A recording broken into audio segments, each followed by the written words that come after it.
Welcome back to the Sunday Sideline Report, your resource for all things sports. I'm Gage Maverik. With me, as always, is that guy, Kevin John. That's right. He can't get rid of me. Kind of like Dwight Howard and missed free throws. The man with two first names. Hang with us for a bit as we recap, review, highlight, and analyze. Is that in Webster's? No, but it's in Gage. Okay. It's validated. Right. Keep with us, stick with us as we keep you up to date on the past week's best games. Also, we got the latest news of this week's upcoming matchups in the NFL, NBA, including predictions, analysis, and a bonus for all you kiddies since you've been so good. That's right. Well, speaking of bonuses, Gage, now do you know who just got a huge bonus? Who?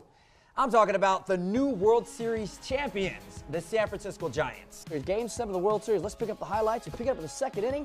Royal starter Guthrie cruising along, then along came Pence at the plate with a two-strike count. A two-strike count, a two-strike. I don't know what that is. That sounds like a horrible Nirvana rendition. Anyway, he drives one to the left field. Pence hit .500 for the series with runners in scoring position for the World Series. That is a World Series record.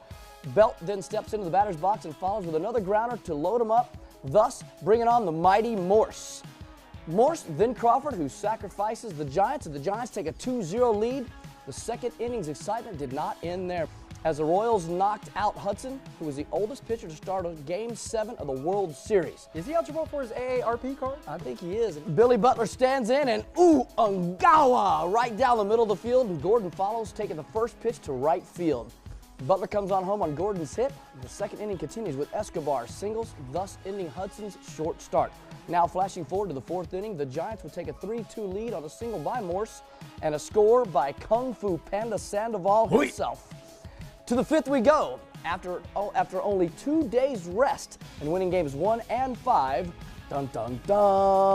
Madison Bumgarner, Mad Bum, enters the field with no regard for his pitch count. No regard, man. This guy's throwing everything. He threw 68 pitches. Mad Bum sits down 14 Royals. Then Gordon finally got some wood on the ball and ended up with a triple on an E8 in the ninth inning. You know, if that was D. Gordon, he could have made it all the way home and tied the game up, right? You know they should have sent him? Well, Gordon ends up on third with a triple, standing just 90 feet away on third base as Madison Bumgarner would retire Perez on a foul out to end the game, as Mad Bum retires Perez to Sandoval, who falls on his bum to retire the game, and the World Series win goes to the Giants, Game 7. Talk about Mad Bum. I mean, the World Series MVP, only 25 years old, but has the beard of a 60-year-old. He ended up with a .26 ERA. That's the lowest. He has an ERA, a win, and a save in the World Series. He's the only player to ever do that.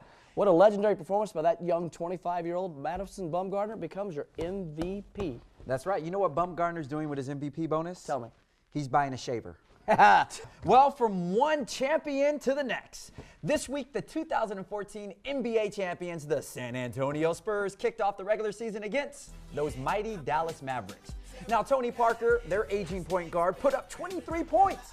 And, of course, Manu Ginobili's big game helped lead the Spurs past the Mavericks. Mr. Fundamental. Oh, yeah, that's, of course, Tim Duncan. That goes without saying. You can't do a Spurs highlight without Mr. Fundamental. That's right. That's right, but it was a close one as the Spurs barely edged the Mavericks in a score of 101-100. They still got it done, though. They did. What a hell of a way to win it. Let's talk a little bit more about the most anticipated opening game of the regular season. It was the Cleveland Cavaliers as LeBron James went home. Went home? Whatever happened to not 4, not 5, not 6, not 7? Not staying in Miami? That is right. That is right. He definitely didn't. Well, he made his homecoming debut, and unfortunately, it was ruined by Carmelo Anthony's 25 points as the Knicks bench outplayed Cleveland's the entire game. James came up short, only going 5 for 15 in the game. Kyrie Irving and Kevin Love kept the game close, but were outplayed in the final seconds of the game. Kevin? Ooh, yeah, that was close. But speaking of getting outplayed in the final seconds of the game, how about the 49ers losing a close one to the Rams? Literally with seconds left. That's right, we're shifting to the NFL here. And what could have been a game-winning drive for 49ers quarterback Colin Kaepernick cost the Niners the game. When they were on the 1-yard line, Kaepernick tries to do a quarterback sneak and get it out.